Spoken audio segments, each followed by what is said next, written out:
2021 maximum number of IPOs का साल था जहां हमें ढेर सारे आईपीओस देखने को मिले। लेकिन 2022 अब तक के एशिया के सबसे बड़े आईपीओस का साल होने वाला है, जिसमें फ्रंट लाइन पर खड़ा है life insurance corporation of India LIC। जहां पेटीएम के आईपीओ का साइज 16,000 करोड़ था, कोल इंडिया का 15,000 करोड़, रिलायंस पावर का 11,700 करोड़, वहीं LIC के आईपीओ का साइज 50,000 करोड़ से 1 लाख करोड़ तक का होने वाला है। ये माना जा रहा है कि LIC स्टॉक एक्सचेंज में इंडिया की लार्जेस्ट कंपनी बनने वाली है मार्केट वैल्यूएशन के अकॉर्डिंग, और अभी स्टॉक एक्सचेंज में रिलायंस इंडस्ट्रीज इंडिया की लार्जेस्ट कंपनी है। इस आईपीओ को सक्सेस बनाने के लिए इंडियन गवर्नमेंट अपनी तरफ से कोई कसर नहीं छोड़ना चाहती, इसलिए फिर वो चाहे लोगों को पर्सनल मैसेजेस भेजना हो, अखबारों में एड्स निकालना हो, एक स्पेशल मार्केटिंग टीम सेटअप करना हो, या फिर फॉरेन डायरेक्ट इन्वेस्टमेंट FDI के लिए 20% अलाउ करना हो, गवर्नमेंट चाहती है कि देश की सबसे पुरानी लाइफ इंश्योरेंस कंपनी का आईपीओ पूरे एशिया में तहलका मचा दे। इस आईपीओ की प्रोग्रेस को रिव्यू कर रहे हैं खुद देश के finance minister Nirmala Sitharaman.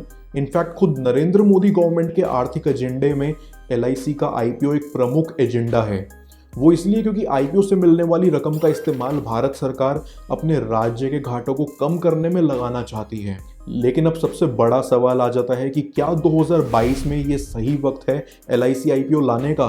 Experts का मानना है कि ये आईपीओ बहुत डिले हो चुका है और 2021 की गोल्डन अपॉर्चुनिटी खो चुका है। रिसेंटली लिस्टेड आईपीओस ने भी कुछ खास परफॉर्म नहीं करा, और अभी फ्लक्चुएटिंग क्रूड ऑयल प्राइसेस और इन्फ्लेशन के कारण मार्केट में अनसर्टेनिटी बनी हुई है। रिटेल इन्वेस्टर्स और मार्केट सेंटिमेंट्स का सबसे बड़ा एग्जाम्पल एक्सपर्ट्स दे रहे हैं पेटीएम आईपीओ, जिसने इतनी हाइप के बावजूद बहुत ही बेकार परफॉर्म करा। तो क्या ये आपको कंसर्न करना चाहिए? अगर आप एक शॉर्ट टर्म इन्वेस्टर हैं तो हाँ, बिल्कुल करना चाहिए।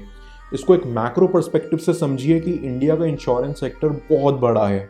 LIC के अलावा HDFC स्टैंडर्ड लाइफ मार्केट में सबसे बड़ा प्राइवेट प्लेयर है, और इसके बावजूद इसने पिछले एक साल में -10% का रिटर्न दिया है।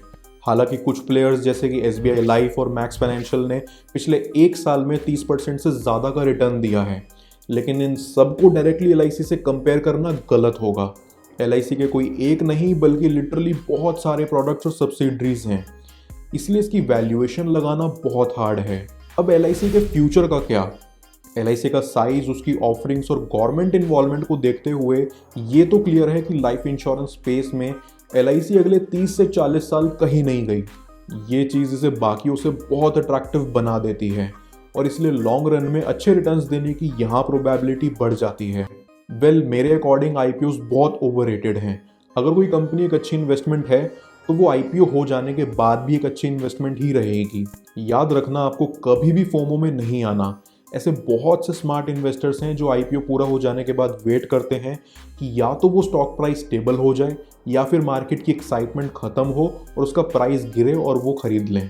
क्या आप इस आईपीओ में पार्टिसिपेट करेंगे या फिर पेशेंटली वेट करेंगे हाइप कम होने का? मुझे नीचे कमेंट्स में बताएं।